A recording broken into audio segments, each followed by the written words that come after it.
So, Maggie, could you just introduce yourself and say who you are? Hi, my name's Maggie Ling. I was a cartoonist for several years back in the 80s, late 80s and early 90s. So, Maggie, could you say a little bit about why that period of your life cartooning was so important, and what brought you to use cartooning as a means of expression? Ah, I came to it from a roundabout way, from originally being a fashion designer who gave up the fashion world because it's all too frivolous to become a worker for Save the Children Fund in an infectious diseases unit of St George's Hospital, which led me to do children's books. And I freelanced as a children's book illustrator and attempted to write. And I think I did a cartoon strip about babies.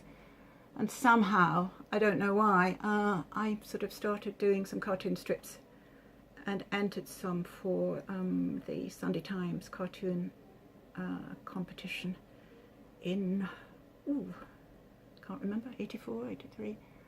And surprisingly, actually was a winner of the strip cartoon. So that sort of thought, I'll have a go at this, I suppose. And so that started me off.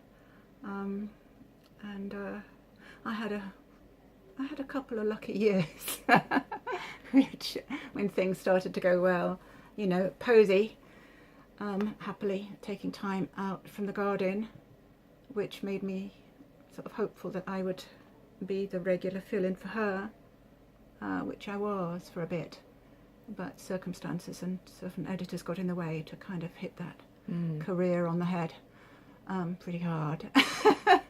So, I did carry on doing cartoons for women's magazines and The Observer, and the New Statesman sort of used me on quite a few occasions. So do you think? And I felt that was, I suppose, because I'm basically a word-orientated person, and I'm now a writer, so and I like the complete control of being able to control it all. You write it, you put it down. You're not illustrating somebody else's words. You're saying what you want to say, and that's very much who I've always been. Somebody who has things to say and wants to say them, and it's very nice when you have an audience. So, was that, do you think, just a moment? Was it to do with the women's movement?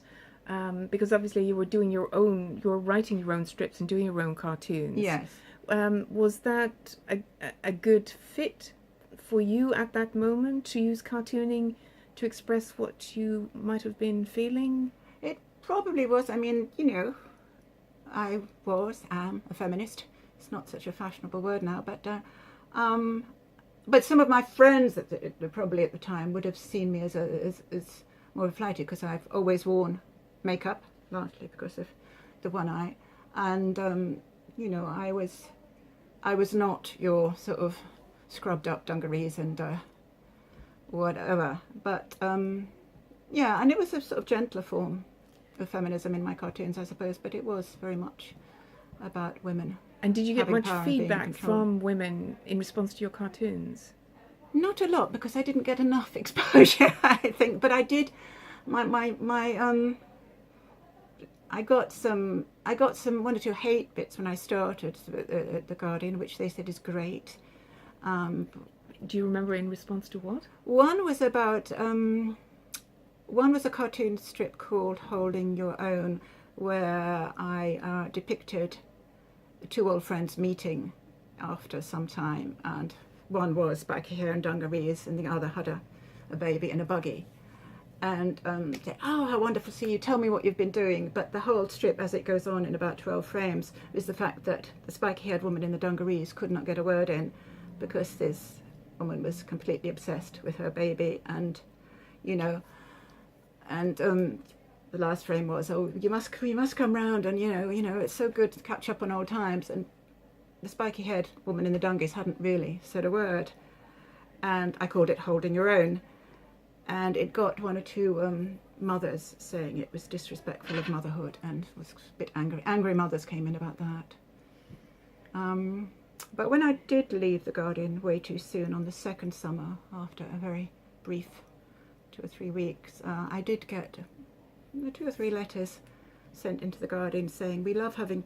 Oh no, it's when Posey came back. The 3rd year, but we do miss Ling's sort of spiky women. So they would have liked me to be there too. Ah, well, that must have been quite. But sadly, the Guardian just thought not. Thank you very much, Maggie. So, otherwise, Mike, I might still have been a cartoonist, not a writer.